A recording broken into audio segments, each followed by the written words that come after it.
अगर नाथ दे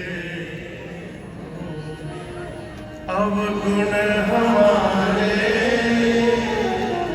तो हम कैसे भाव से लगेंगे किनारे। अगर नाथ दे भगवान ने जन को क्षमा कर दिया। ये भगवान का स्वभाव है। कोटि विप्र बध लागई जाहू। आप लोग सुंदरकांड पढ़ते हैं, आगे क्या है? आए शरण तजौ नहीं ताऊ। राम जी कहते करोड़ों ब्राह्मणों की हत्या का भी पाप लगा हो और वो यदि मेरी शरण में आ जाए मैं उसको क्षमा करके स्वीकार कर लेता हूं कि मेरे भगवान का स्वभाव है।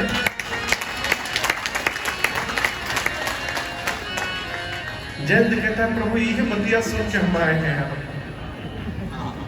चेंज नहीं न हो गया है स्वभाव आपका है? क्या वह स्वभाव पहला सरकार अब नहीं है कि नहीं है? दीनों के वास्ते क्या दरबार अब नहीं। दौड़े थे द्वारिका से जिस पर अधीर हो। दुशासन द्रौपदी मैया का साड़ी खींच रहा है, खींच रहा है भली सभा में। मां पकड़ी हुई है, अपने हाथ से पकड़ी है, मैं बचा लूंगी, मैं बचा लूंगी। भगवान को बैठे रहे, बचा देती है तो क्या दरकार है बचा देती है। जब मां को लगा कि अब मेरे बचाने से मेरी लज्जा बच नहीं पाएगी, साड़ी की केवल एक परत बची थी शरीर में, एक परत, आखिरी परत पकड़ी है, साड़ी खींच रही है। मां को लगा कि बस अब बचने वाली लज्जा नहीं है, तो जिस हाथ से साड़ी पकड़ा था कन्हैया के भरोसे हाथ ऊपर उठा, कहा भाई मैं तो बचा रही, अब तुम बचा सकते हो तो अपनी बहन की लज्जा बचा। गोस्वामी जी कहते हैं कि भगवान गरुड़ जी पे चलते हैं, गरुड़ जी का वेग सबसे अधिक होता है, मन की गति से चलते हैं गरुड़, लेकिन आज गरुड़ भी पीछे हो गए। तीन विमान उड़े नभ में अगवात के बढ़े ये होड़ लगा। सबसे आगे साड़ी उड़ा, साड़ी के पीछे भगवान कन्हैया भाग रहे हैं, अब कन्हैया के पीछे आज गरुड़ दौड़ रहे हैं। भगवान इतने वेग से दौड़े कि गरुड़ भी उनको छू नहीं पाया। दौड़े थे द्वारिका से जिस पर अधीर होकर उस अश्रु बिंदु से क्या प्यार अब।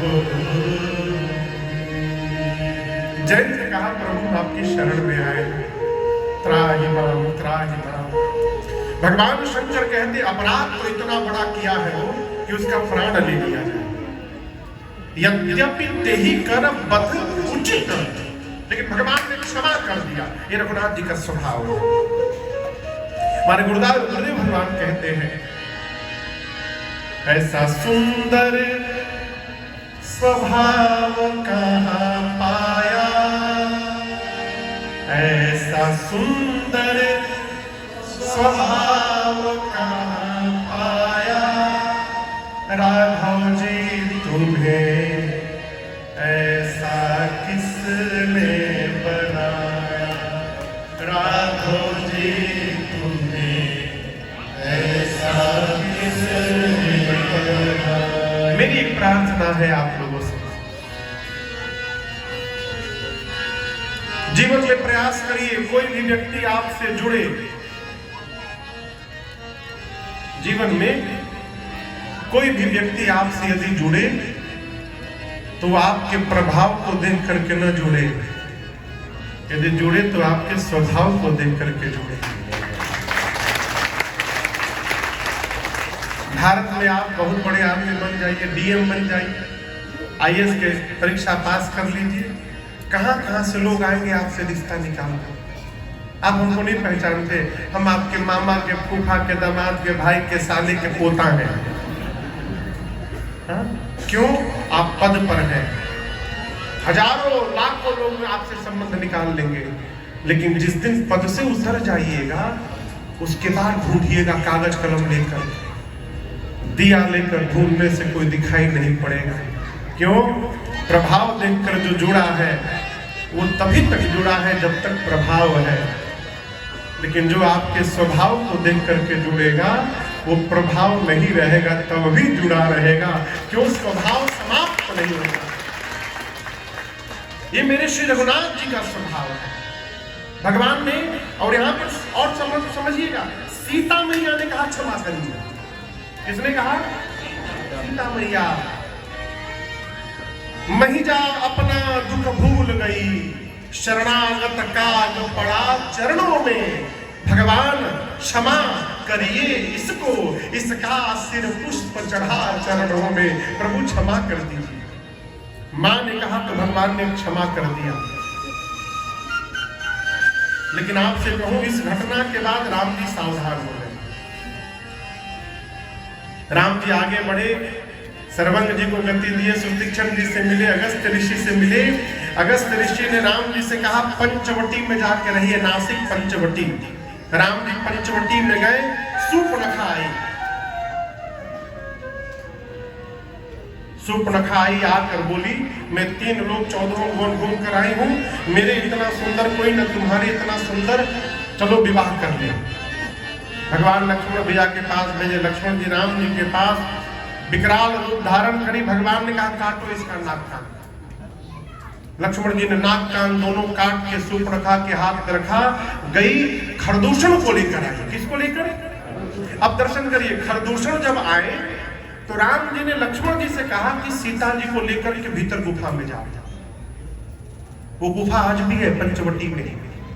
तो क्या राम जी को इस बात का डर है कि सीता जी और लक्ष्मण जी को खरदूषण मार देंगे? नहीं, भगवान जयंत की घटना से सावधान हो गए। भगवान जयंत को मारते तो उसके पहले मां ने कह दिया प्रभु मैं जगत जननी हूं, ये मेरा संतान है, मारिए मत, क्षमा करिए। भगवान सोचे यदि यही ममता खरदूषण पे भी जग गई तो ये खरदूषण को भी नहीं मारने देगी। इसलिए भगवान ने कहा इनको लेकर के भीतर जाओ। और भगवान ने ऐसी माया रची, आपस में लड़के मर गए दोनों। सूर्पनखा जाकर रावण पर गरजी, दिन रात मदिरा पीकर सोते रहते हो, तुमको पता है तुम्हारा शत्रु तुम्हारे सिर पे नाच रहा है। रावण बोला नाक कान कहां कटवा के चली आई? बोली 2 वीर आए हैं, राम लक्ष्मण। राम के कहने पर लक्ष्मण ने काटा है, उनके साथ बड़ी सुंदर स्त्री है। रावण बोला मेरे पास क्यों आई? खरदूषण के पास जाना चाहिए था। बोली गई थी, क्या हुआ? मर गए दोनों, मर गए। अब दर्शन करिए, रावण सूर्पनखा को उपचार के लिए भेजा और दरवाजा बंद करके एकांत में सोचने लगा, खरदूषण मोहि सम बलवंता, तिनहि कुमारई बिनु भगवंता। रावण सोचता है जितना बल मेरे में है उतना ही बल खरदूषण में था, खरदूषण मर गए। इसका केवल और केवल एक अर्थ है कि भगवान ने धरती पर अवतार ले लिया है। अब रावण व्याकुल हो गया, तुरंत माला उठाया, बोला कोई बात नहीं, मैं भी भजन करके मुक्त हो जाऊंगा। लेकिन आधा माला जपा तब तक माला गिर गई। कहता ओ मेरा तामसी शरीर है, हो ही भजन न तामस देहा। तामसी शरीर है, भजन में मन ही नहीं लगेगा, अब क्या करूं, परेशान है, भगवान आ गए हैं, मुक्त भी होना है, भजन नहीं कर पाऊंगा तो कैसे मुक्त होऊंगा। अंत में निर्णय किया, कोई बात नहीं, भजन नहीं कर सकता हूं तो क्या हुआ, युद्ध तो कर सकता हूं, मैं राम से युद्ध करूंगा, मैं अपनी ओर से जाकर झगड़ा करूंगा, अपनी ओर से, और युद्ध में राम के बाण से प्राण का त्याग करके ये जयंत भी, रावण भी मुक्त हो जाएगा, इसके अलावा कोई उपाय नहीं। चला मारीच के पास। इधर लक्ष्मण जी कहीं गए हैं पुष्पदल लेने, एकांत पाकर चित्र पंचवटी में राम जी सीता जी है। भगवान ने सीता जी से कहा, सीता जी रावण ने अब तक मेरे प्रति कोई अपराध नहीं किया है, मैं उसको मारूंगा कैसे, मैं चाहता हूं कोई अपराध करे। मां ने कहा मैं क्या करूं प्रभु। भगवान ने कहा आप अग्नि में बैठ जाइए, कब तक, जब तक धरती से निशाचरों को समाप्त न कर दूं। अब यहां पर आपका एक भ्रम मैं समाप्त करूं, रावण की कोई औकात नहीं है कि मेरी मां को लेकर चला जाए। जिस धनुष को सीता मैया ने बाएं हाथ से उठाया था, रावण उस धनुष को तो उठा ही नहीं पाया, तो मेरी मां को क्या खाक खाएगा, वो क्या उठाएगा। और जब तक मां को ले नहीं जाएगा तब तक भगवान मारने का कारण नहीं मिलेगा। तो भगवान ने कहा जब तक धरती से निशाचरों का अंत न कर दो, तुम पावक महु करहु निवास। सीता मैया अग्नि में जाकर के बैठ गई और राम जी के पास अपना फोटो छोड़ के चली गई, प्रतिबिंब। अब याद रखिएगा, रावण ने मेरी मां का हरण नहीं किया, रावण ने किसका हरण किया, सीता मैया की फोटो का। कोई अग्नि परीक्षा नहीं हुई थी सीता जी की, अग्नि में सीता जी पहले से बैठी हैं, अब बाहर नकली सीता जी है।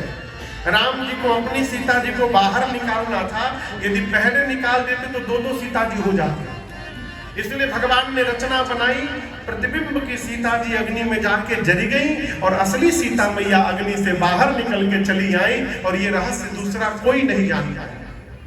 यहां तक कि लक्ष्मण जी भी नहीं जानते कि नकली भाभी है। रावण गया मारीच के पास जाकर के प्रणाम करके बोला कि चलो सोने का मृग बनो, राम की पत्नी सीता का हरण करना है। मारीच बोला दिमाग ठीक है तुम्हारा, राम जीव नहीं जगदीश है, बिना फर का बाण मुझे मारा था, मैं यहाँ पर गिरा हूं। जिसने ताड़का को मार दिया, खरदूषण को मार दिया, उसको तुम मनुष्य समझ रहे हो, भगवान है राम, शरण में जाओ। रावण बोला गुरु मत बनो हमारा, चलते हो कि नहीं चलते हो, केवल हाँ ना में उत्तर दो। मारीच बोला जाऊंगा तो राम जी मार देंगे। रावण बोला ना बोलो, मैं अभी मार दूंगा, ना बस बोलो अभी तुरंत मारूंगा। मारीच देखा मरना तो तय हो गया है, जाऊंगा तो राम जी मारेंगे, नहीं जाऊंगा तो पापी मारेगा। यदि मरना ही है तो इस पापी के हाथों क्यों मरा जाए, चल के भगवान के हाथों मरा जाए, कम से कम सदगति तो प्राप्त होगी। ऐसा विचार करके मारीच चला, स्वर्ण मृग बनकर मारीच गया। क्यों, कौन सा मृग बन के, किसके सामने, सीताराम जी के सामने। अरे कंचन मृग बन कर आया, कंचन समझ रहे हैं ना, कंचन बने गोल्ड सूफ, कंचन मृग बन कर आया, सिया का अपहरण कराने, माया का मारीच चला, मायापति को भटकाने। माया का मारीच चला, मायापति को भटकाने। कंचन मृग बन कर आया, कंचन मृग बन कर आया, सिया का अपहरण कराने, माया का मारीच चला, मायापति को भटकाने। माया का मारीच चला, मायापति को भटकाने। मैया देखिए सीता बोली वो देखे स्वामी जी मृग कंचन का, लाए चरम निशान रहेगा 14 वर्ष गमन का। सीता बोली वो देखे स्वामी जी मृग कंचन का, लाए चरम निशान रहेगा 14 वर्ष गमन का। सिया माया की और माया का मृग दोनों नकली हैं।